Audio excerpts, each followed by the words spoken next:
먼저 2차 함수 최대 최소 활용부터 보도록 할게요. 자, 여러분들 제일 위에다가 2차 함수의 최대 최소 활용이라고 적어주시고 저도 쓰도록 하겠습니다. 오늘 조금 쓸 게 많을 것 같네. 자, 2차 함수의 최대 최소 활용. 아직까지 중학교 때 느꼈던 그 심정이 아직도 남아 있을 거야. 왜냐면 아직 너희 중학생이니까, 그치? 활용이라는 말만 보면 일단 막 뭔가 내가 못 풀지 않을까 무섭고, 근데 결국 활용이라는 게 언젠가는 분명 극복을 해야 되는 대상이고, 그리고 활용을 보면 사실 이제 어떻게 풀어야 되는지 느낌이 올 거야. 미지수 되게 아이디어 좋게 어딘가 잘 설정하고 그 미지수와 관련된 식을 만들어내면 되는데, 모르는 미지수가 2개면 혹은 뭐 2차식이거나 이러면 식 몇 개 만들어야 돼? 2개면? 모르는 미지수가 2개면 식은 2개 만들어야 되는 거 맞아? 맞지? 너희 알고 있잖아. 모르는 문자의 개수가 식의 개수보다 더 많으면 안 되잖아. 맞지? 그러면 문제 못 풀잖아. 그래서 그런 것들에 신경 써가면서 식을 다 완성한 다음에는 열림만 해주면은 구해지는 거 알고 있지? 그래서 지금 2차 함수의 최대 최소 활용은 이제 조금 어떻게 풀어야 될까? 요거를 좀 고민을 하면서 보도록 할게요. 자, 먼저 문제를 푸는 유형부터 좀 정리를 하도록 하겠습니다. 자, 쓰시면 돼요.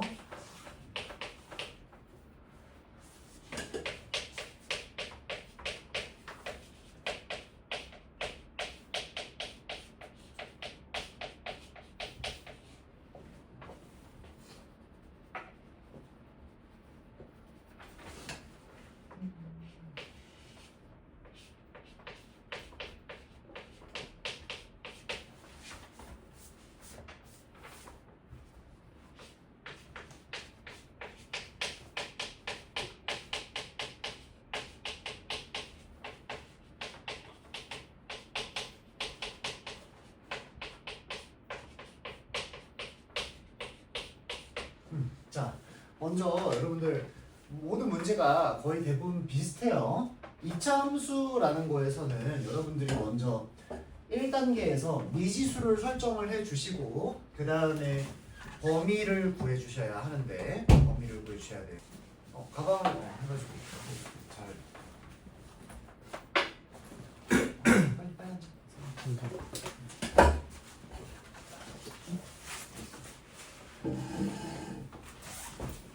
범위를 구해주셔야 되는데 우리가 앞에서 이미 배웠습니다. 범위 구하는 거, 이걸 우리가 변역이라고 불렀어요. 변역. 그래서 나중에 문제를 통해서 더 자세하게 알려주겠지만 미지수를 설정하는 순간 그 미지수가 가능한 범위가 있을 거야. 그 범위를 너희가 미리 적어두고 그 범위에 맞게 정답을 구해줘야 돼. 자, 조금만 더 자세하게 한번 써보도록 할게요. 자, 먼저 변화하는 양을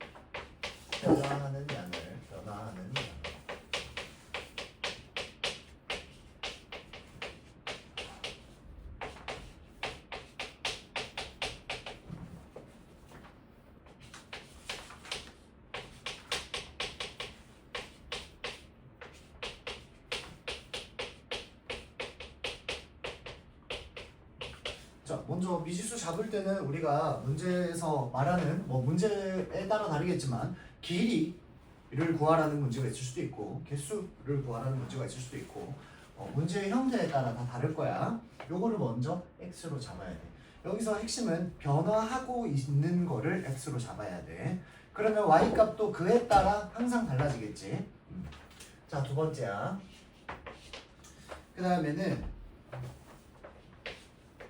주의해야 될 사항이 하나 있는데 조금 주의해서 봐줘. 미지수 x가 길이 혹은 개수 같은 거일 때 있죠. 길이나 개수 같은 거이면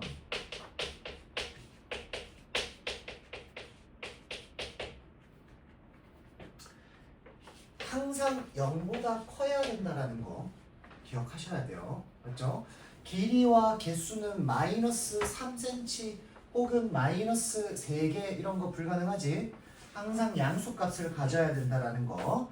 그리고 도형의 경계라고 표현을 할 건데 마땅한 표현이 없어서 도형의 경계라고만 일단 이야기해 놓을게요. 나중에 뭔지 설명드릴게요.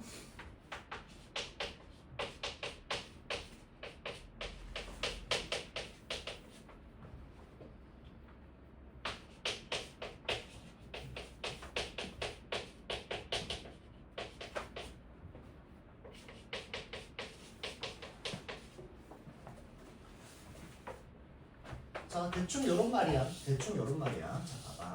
내가 만약에 문제를 완성하진 않을게. 여기를 x라고 잡았어. 오케이?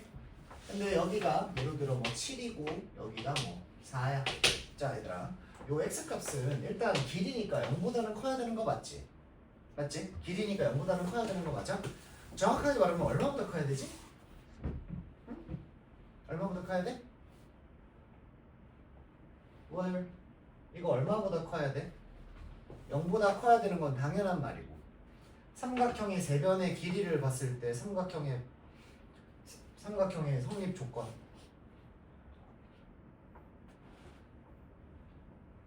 아는 사람? 이중 x는 3보다는 무조건 커야 하죠. x는 3보다 항상 커야 하고 뭐보다는 작아야 돼? 박선우 11 7보다는 작아야 되죠. 그렇죠. 맞죠? 왜냐면 두 변의 길이 합은 나머지 가장 긴 변보다 더 커야 되니까. 맞지? 그래서 방금 내가 말했던 요 도형의 경계 조건이라고 하는 게 첫 번째 게 요게 x가 0보다 크다라고 하는 내가 여기 적어놓은 요 느낌이고 두 번째 적은 요거는 도형의 경계 조건 같은 거야. 유민이 안녕. 그래서 요거 두 개를 만족하는 거에 의해서 자연스럽게 생성이 된다고 하는 요런 말이야. 알겠지? 자, 요거 지우고. 자, 그 다음에 이제 두 번째 2단계로 넘어갑시다. 자, 2단계로 넘어가시면 방금까지 이제 1단계에 관해서 설명을 했고 자, 2단계는 미지수를 설정했으니 우리가 이걸 가지고 관계식을 세울 겁니다. 관계식을 세울 건데 자, 어떻게 세우는지 순서를 잘 맞춰서 한번 해볼게요. 자, 써야겠네. 자, 구하고자 하는 값 문제에서 구하고자 하는 값을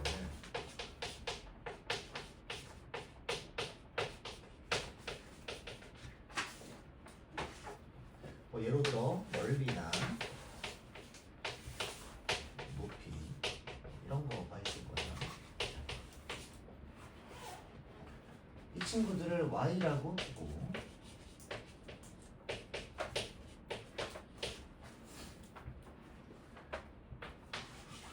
y를 x에 관한 2차식의 형태로 표현합니다.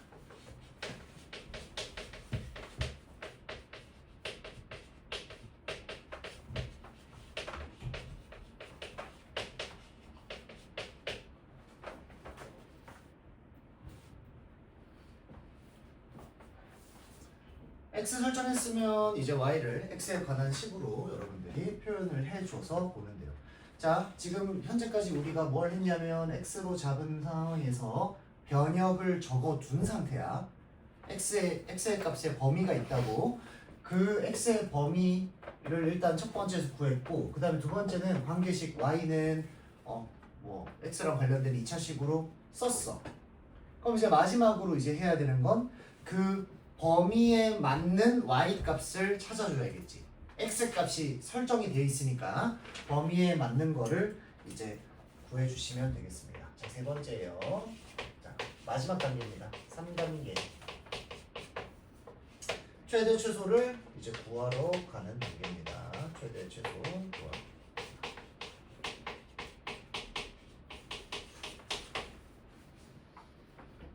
최대 최소를 구하려면 여러분 축이 필요하죠. 그래서 축을 표현할 수 있는 방법은 바로 표준형 맞나요? 표준형?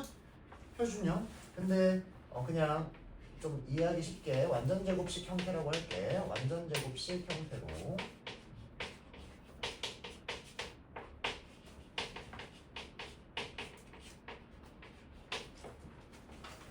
변형해서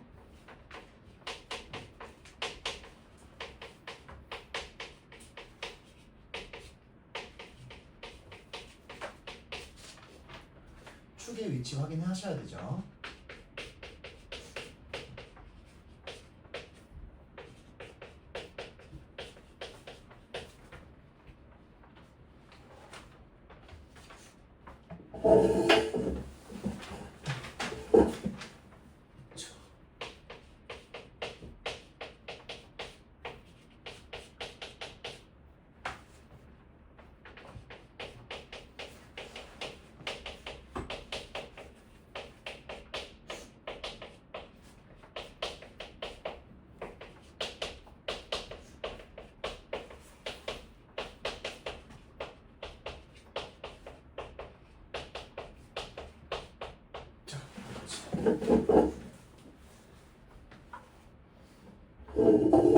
유민이 조금 늦게 와가지고 시간 좀 줄게. 알겠지? 한번 하고 있어봐. 그 다음에 샤프 준다고 했어요.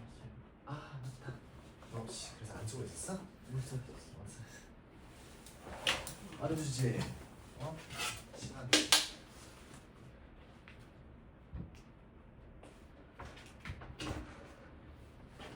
다른 건 필요 없어? 네. 그래? 뭐 볼펜이나 이런 거 괜찮아? 네.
자 그러면 이런 단계들에 의해서 어떤 문제 유형들이 있는지 제가 여러분들한테 간단한 예시를 보여드리고 저기 왼쪽에 있는 단계 세 단계에 맞춰서 푸는 거를 하나하나 다 보여줄게. 자 먼저 대표 유형으로 두 가지를 준비해왔는데 먼저 첫 번째 도형 문제를 볼 거야.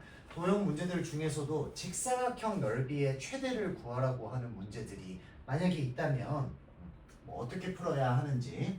자 먼저 문제부터 보여드릴게요. 자 문제를 이렇게 한번 써봅시다. 자 이렇게 벽을 하나 그으시고 어떤 길이를 가진 실을 줄을 가지고 벽에다가 이렇게 직사각형 모양으로 만들 거야. 조금 이해 안 됐을 수도 있으니까 내가 써줄게. 자 이런 상황이야. 벽면을 이용해서 길이가 L인 줄로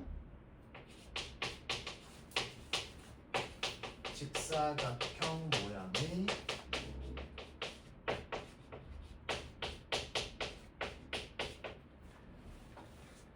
닭장을 만들 거예요.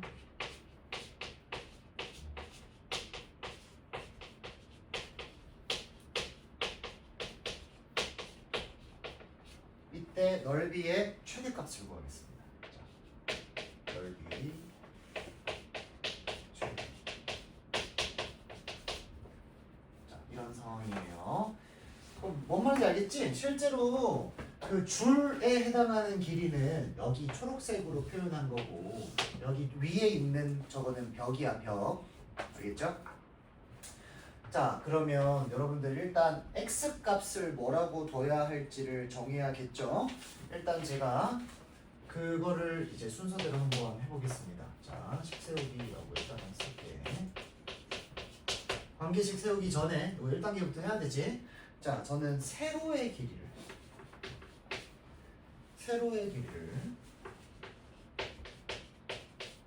x라고 잡아볼게요.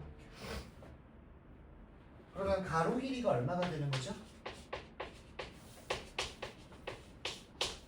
전체 줄의 길이는 L이었으니까 세로가 지금 현재 2개 있지?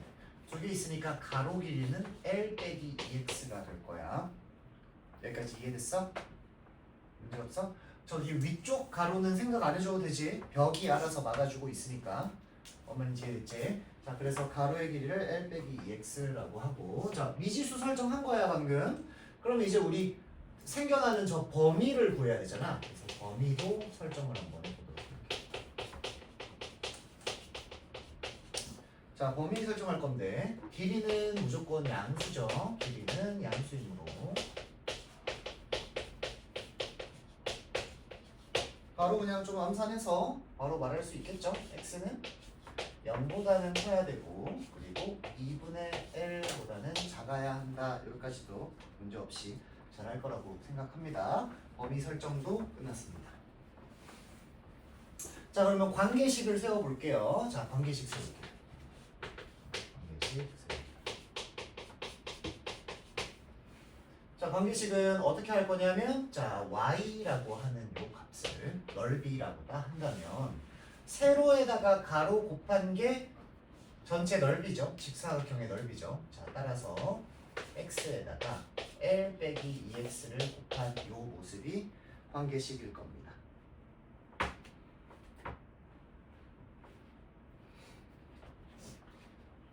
자, 그러면 요거를 여러분들이 전개를 하시면 요거는 마이너스 2x 제곱 더하기 lx 이렇게 나올 거고, 마지막으로 해야 되는 게 이제 최대 최소를 구해야 되니까 완전 제곱식 형태로 바꿔야겠죠. 최대 더하기 최대. 완전 제곱식 형태로 바꾸겠습니다. 자, y는 마이너스 2에 괄호 열고 x 어떻게 써줘야 되지? 축을 구하시면 어떻게 되는지 아시죠? 축을 구하시면 요거 4분의 L 맞나? 4분의 L? 그러면 여기에다가 빼기 4분의 L의 전체 제곱이라고 일단 쓰시고, 상수함은 이제 맞춰줘야겠다. 상수함은 마이너스 얼마지? 플러스 8분의 L 제곱인가? 플러스 8분의 L 제곱 이렇게 적어주시면 되죠.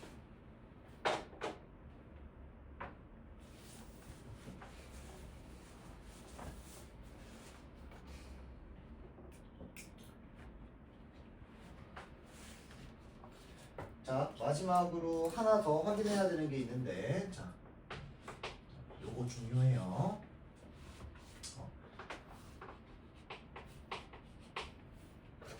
x는 4분의 L이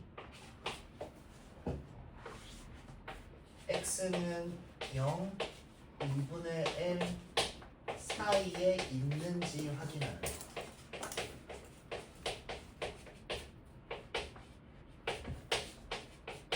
있나요? 4분의 L이라고 하는 값은 0과 2분의 L 사이에 있나요? 있죠? 아까 우리가 구했었던 요 범위 설정, 이 범위 설정 값 안에 방금 구했던 완전 제곱식의 요 축 4분의 L이 포함되어져 있는지를 확인을 하시고, 안에 들어있다면 바로 결론으로 정답 8분의 L 제곱을 정답이라고 말하면 되겠지. 자, 따라서 결론 x가 4분의 L일 때 y는 8분의 L 제곱 된다는 거.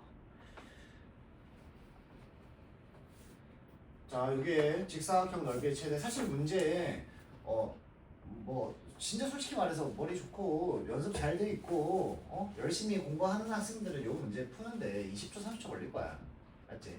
근데 일단 한번 이렇게 다 늘어뜨려 봐서 어떻게 정확하게 풀어야 되는지 한번 써봤습니다. 자, 그 다음에 두 번째 문제 유형이에요.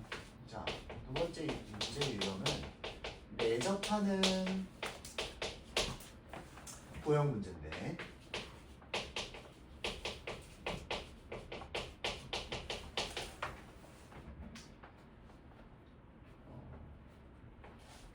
이런 문제를 들고 와봤어. 이차함수 그래프 위에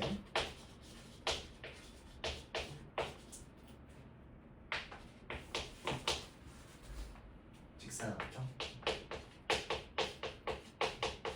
우리 이번 1학기 기말고사 범위 1학기 기말고사 대비할 때도 이런 유형의 문제를 한번 풀어봤었는데 이렇게 말하면 아마 기억이 좀 날 수도 있어. 나랑 같이 내신 대비했던 친구들은 원점과 가장 가까운 점을 미지수로 설정해라 라고 했던 문제거든. 그래서 일단 한번 좀 문제 또 볼게. 자, 문제부터 적어드리도록 하겠습니다. 자, 문제 1번. y는 마이너스 x제곱 더하기 9와 x축으로 둘러싸인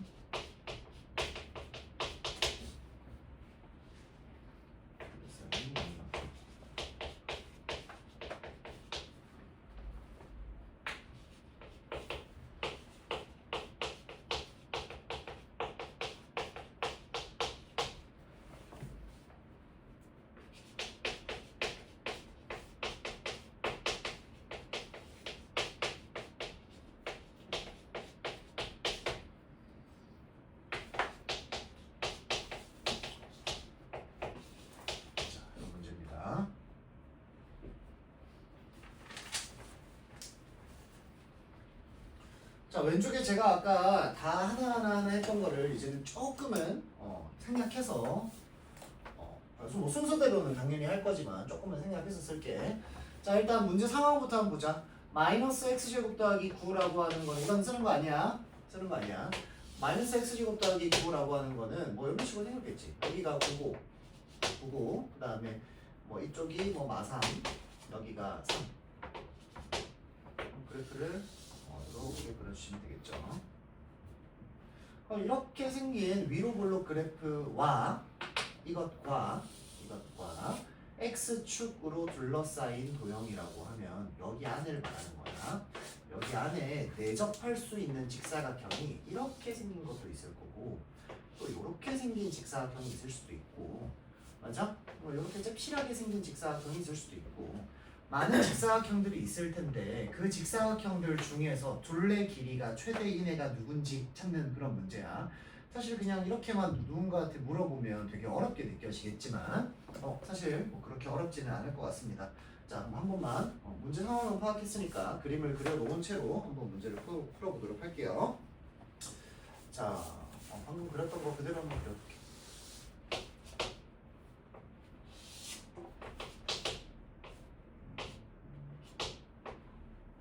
크게 그리는 게 문제 풀기 좋겠다.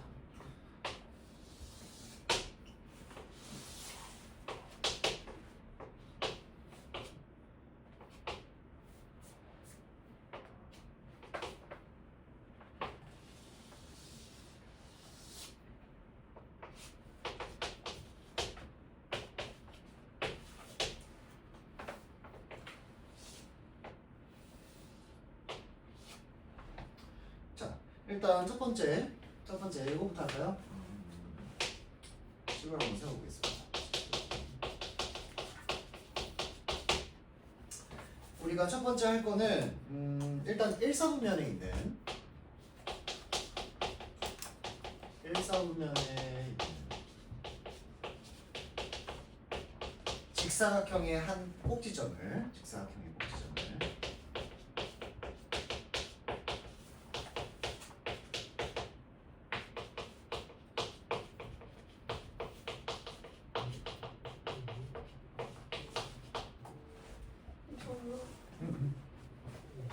어머님이신데? 예?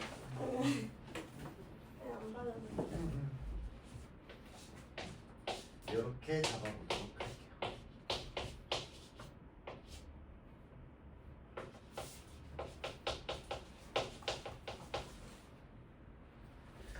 자, 여기에서 여러분들 제가 이렇게 일단 썼는데 이게 왜 이렇게 써야 되는지 제가 그때 말씀드렸어요. 자, 잘 봐. 이거 항상 거의 쓰이니까 거의 이렇게 문제를 풀 거니까 잘 봐. 지금 우리가 궁금한 점이 이렇게 4개가 있는데 이 4개 점 중에 원점과 가장 가까운 점을 말하라고 하면 왼쪽과 오른쪽이야. 맞지? X축 위에 있는 요 두 점이야. 얘네들을 미지수로 내가 설정을 항상 하라고 했어. 얘네들 먼저 하지 말고. 그러면 순서대로 여기를 t,0이라고 잡는 순간 여기 왼쪽을 뭐라고 말할 수 있고 마이너스 t,0이라 말할 수가 있지.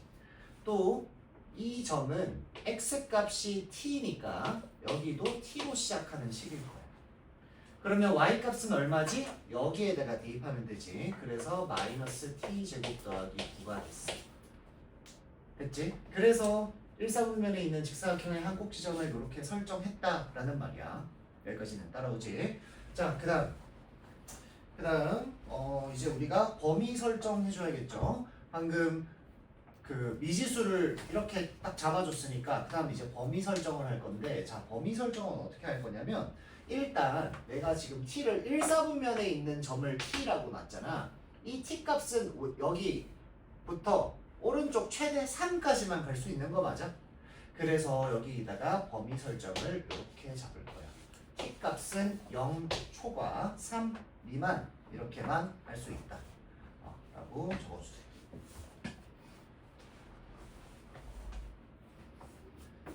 자, 그 다음에 이제 둘레식을 적어줄 건데, 자, 둘레식을 한번 써보도록 할게요. 자, 둘레식은 어떻게 구하는 거죠? 자, 둘레를 y라고 놓으시면 일단 가로부터 볼까? 가로의 길이는 2t야, 2t. 근데 가로가 2번 있을 거니까 4t라고 쓰시면 되겠고, 높이는 마이너스 t제곱구야. 마이너스 t제곱구야. 높이가 마이너스 t제곱구야. 그것도 2번 있죠? 따라서 마이너스 2t제곱 더하기 18 이렇게 적어주시면 되겠죠.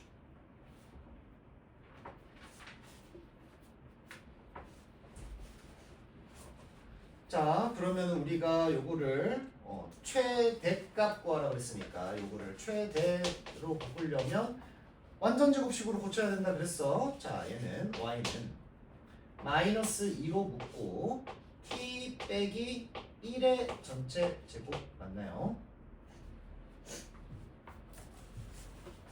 그 다음에 뒤에 붙는 상수값은 16만큼이 아니죠. 20만큼이 붙어야 되는 거 맞나요? 20? 뭐 잘 보라 그랬어? 이 t값이 우리가 아까 위에 구했던 요 범위 안에 들어오는지를 잘 확인을 먼저 하라 그랬어. 잘 들어오고 있지? 맞아? 잘 들어오고 있으니까 정답은 뭐라고 말한다? 결론은 t가 1일 때 둘레 최대는 20이다. 이렇게 말씀해 주시면 되겠습니다.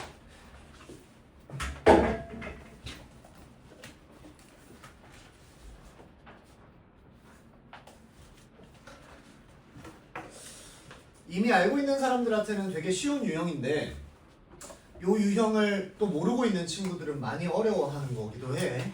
그래서 사실 넣을까 말까 고민도 많이 했던 유형인데 이 시간이 도움이 되어야 할 학생들한테는 좀 많이 도움이 됐으면 좋겠고 이미 알고 있었던 친구들도 그냥 한번 다시 정리했다라고 생각을 하고 이제 뒤에 네 문제를 한번 풀어보도록 하십시오. 시작합시다. 그때 이야기를 하면 될 것 같아요. 자, 3차 방정식의 근해 조건입니다. 3차 방정식의 근해 조건 먼저 기본 접근 전략은 인수분해를 할 수 있는 형태로 만드는 거. 맞지? 우리가 방금 했었던 것처럼 조립제법이 가능한 숫자 하나를 찾아서 1차식이 여기 조립제법 가능한 숫자라는 뜻이야. 2차식으로 내려주는 거. 그게 중요합니다. 자, 그러면 한번 좀 더 자세하게 써볼게. 자, 미지수가 포함된 3차 방정식.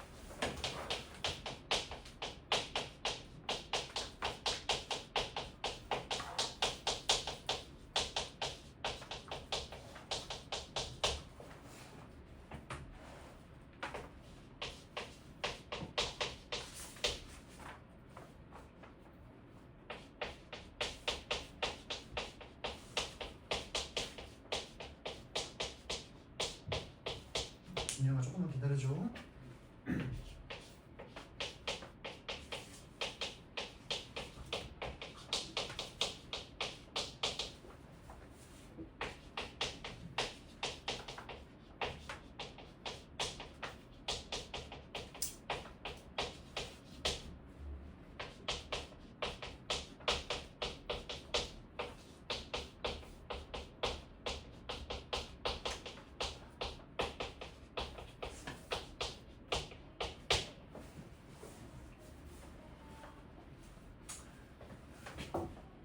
자, 제가 밑에다가 적어 놓은 거는 어떤 거를 말하는 거냐면 이런 거를 말하는 거야. x 세제곱 마이너스 ax 제곱 더하기 ax 뭐 마이너스 1 이런 게 있다고 해볼까? 얘는 얘는 우리가 어떻게 조립제법을 할 수 있냐면 앞에 a가 붙어 있잖아. a가 붙어 있으면 못할 것 같지만 결국 a가 사라지면 되는 거 맞지? 여기에다가 x에다가 1 집어넣으면 0 되는 거 확인했어? 그러면 얘는 조립제법을 할 때 1 마 a, a 마 1 쓰고 1로 출발하면은 돼 안 돼? 이거 알아서 될 거라고. 어떻게 되지 여기가? 1, 1 이렇게. 맞지? 그러면 결론은 x 빼기 1, 얘 때문에 x 빼기 1. 그 다음은 x제곱 마이너스 a 더하기 1에 x 더하기 1 이렇게 되는 거 맞아? 문자가 미지수가 포함되어져 있어도 이렇게 포함되어져 있는 3차 방정식이라도 이게 사라지는 그 값을 집어넣어서 반드시 인수분해 하라는 뜻이야. 알겠지? 3차 방정식 문제에서 저렇게 미지수 주는 문제가 되게 많아. 그래서 요거 하라는 뜻이었어. 자, 그러면 일단은 오케이 알겠습니다. 저 먼저 그럼 기본 형태에 대해서 좀 이야기 해볼 건데, 자 기본적으로 문제의 형태가 어떻게 나오냐면 자 이렇게 나올 거예요. px는 x 마이너스 알파 그리고 ax 제곱 더하기 bx 더하기 c는 제곱 이런 식으로 형태를 여러분들이 구해주시면 되겠죠. 인수분해 하면은 1차 곱하기 2차 이렇게 나온다라는 뜻입니다. 자, 그러면 그 근의 구조부터 좀 확인을 해볼게. 방금 내가 너희들한테 이야기했던 그런 것들을 좀 이야기해볼 거야. 자, 근의 구조를 잘 파악해야 돼. 자, 먼저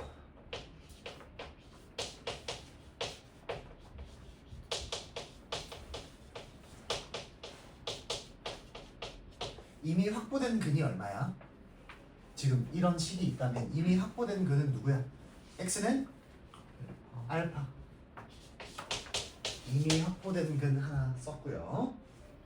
그리고 남은 근을 결정하는 2차 방정식이 뒤에 적혀져 있는 거죠. 결정하는 2차 방정식.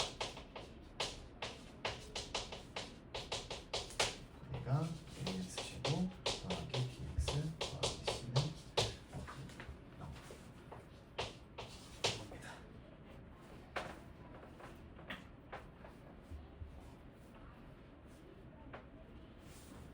자, 제가 이제부터 여기 마지막에 썼던 요 식을 이제부터 제가 1번식이라고 좀 부를게요. 1번식이라고 좀 부를게요.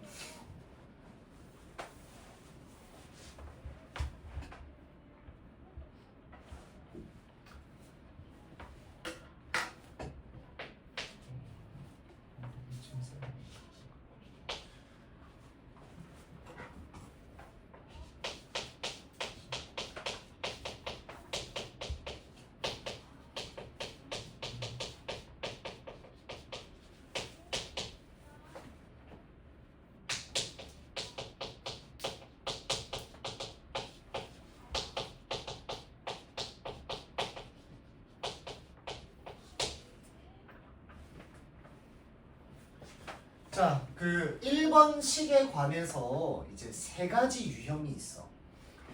근데 너희도 이미 예상할 거야.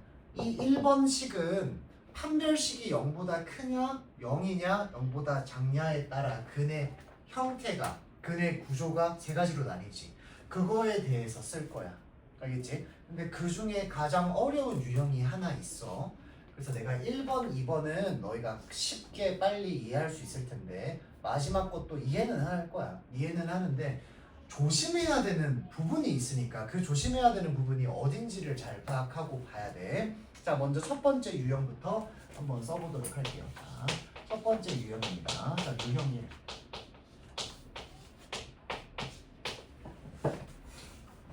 자, 오직 하나의 실근을 가질 경우.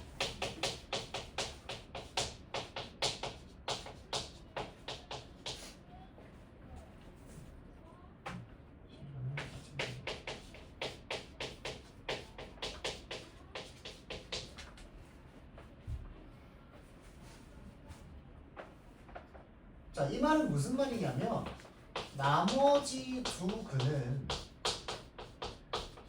허근이라는 말과 동일한 말인 거는 이해하고 있어? 총 근이 3개가 나오는데 그 중에 하나만 실근이고 라는 말은 나머지는 허근이라는 뜻이지. 맞지? 자, 그러면 아까 확인했죠? 아까 이미 확보된 근 뭐가 있었어? 이미 확보된 근 x는 알파가 있었죠? 이미 확보된 근 x는 알파가 있었습니다.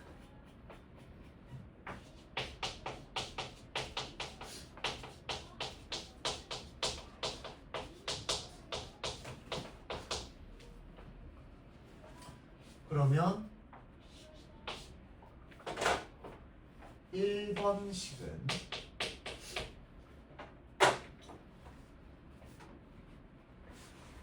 판별식이 0보다 작아야겠죠.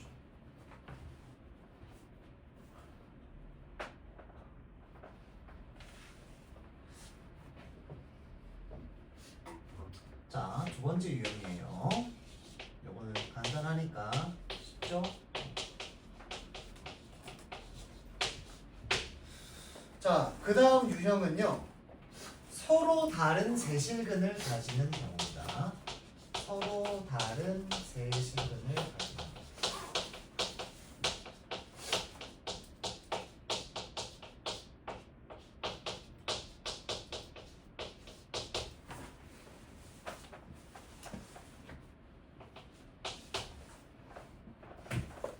자, 이미 확보된 근이라는 말은 이제 생략 좀 할게. x는 알파라는 실근이 있죠. x는 알파라는 실근 문제.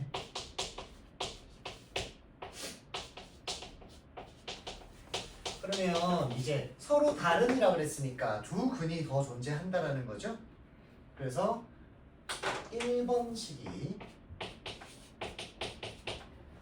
어떤 모습이어야 되지? 1번식이 x 1번식 뭐라고 해야 되지? 1번식은 알파가 아닌 서로 다른 두 실근을 가져야 되는 거 맞아? 지금 여기 x는 알파랑 겹쳐버리면 안 되지. 서로 다른 세실근이라고 했으니까. 그래서 1번식 있지, 아까 1번식.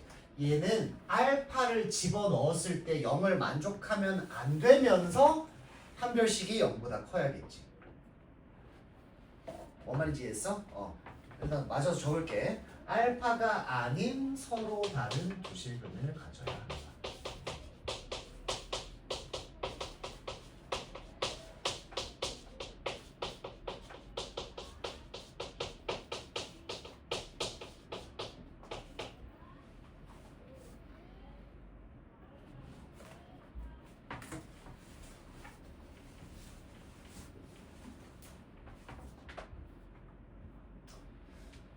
자, 그러면 식이 어떻게 되죠?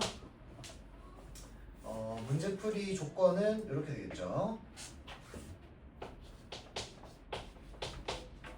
네. 화장실.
자, 그러니까 이런 말이죠.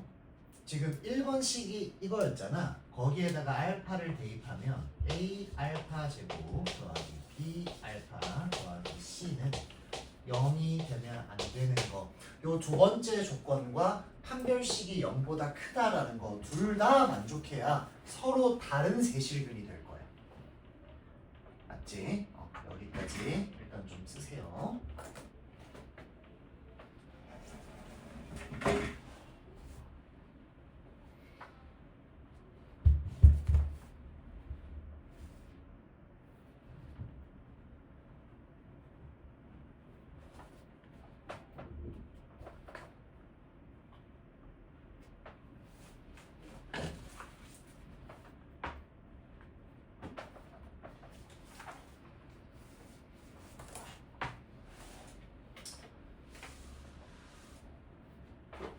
지우라는 소리 아니야.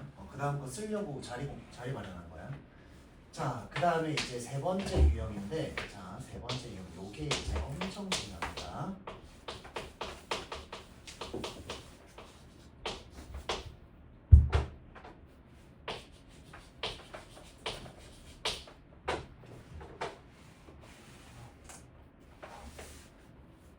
자, 요게 바로 중근을 가지는 거.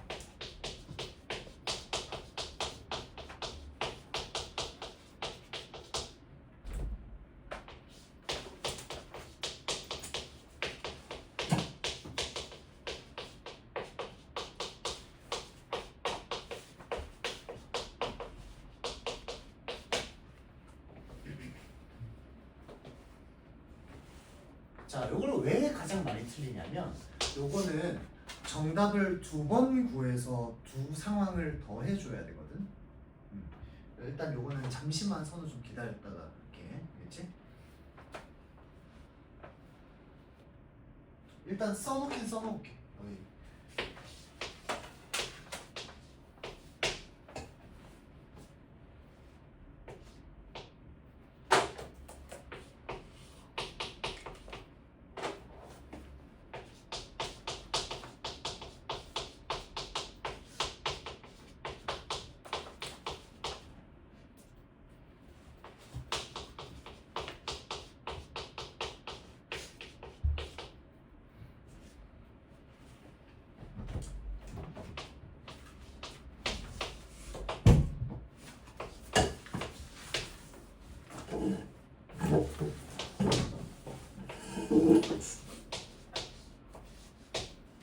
한번 왔으니까 이제 요거만 다 와서 쓰고 그거 할게. 설명하면서 할게.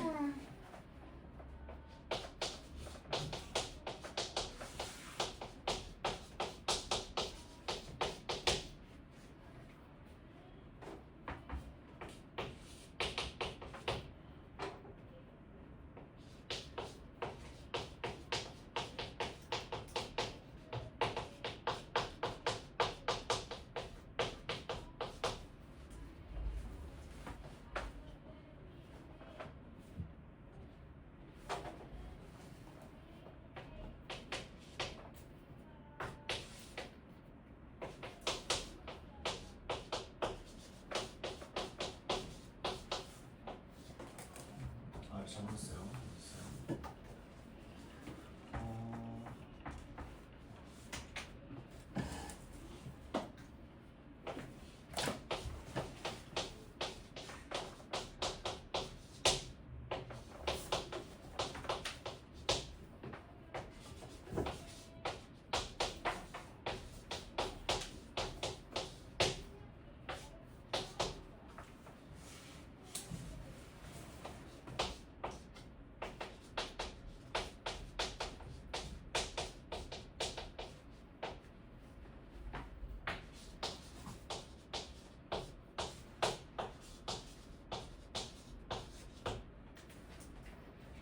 자, 쓰면서 한번 봅시다.